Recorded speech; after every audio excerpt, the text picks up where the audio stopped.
Hi everyone, in front of me I've got Xiaomi Pad 6s Pro, and let me share with you how to show the battery percentage on the status bar in this device.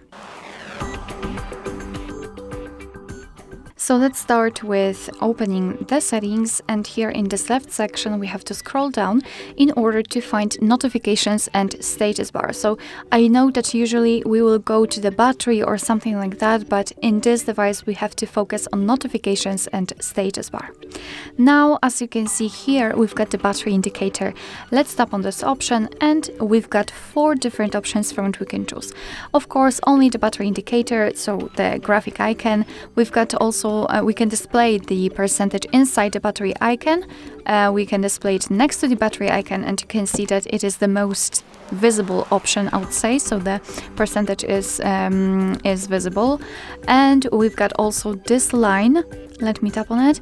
I'm not really sure if you can see that. However, at the top we've got the green line, which will indicate how much battery we've got left. So it's up to you which option is most comfortable for you. I think that I will choose this one. So basically this is it. So thank you so much for watching. I hope that this video was helpful, and if it was, please hit the subscribe button and leave the thumbs up.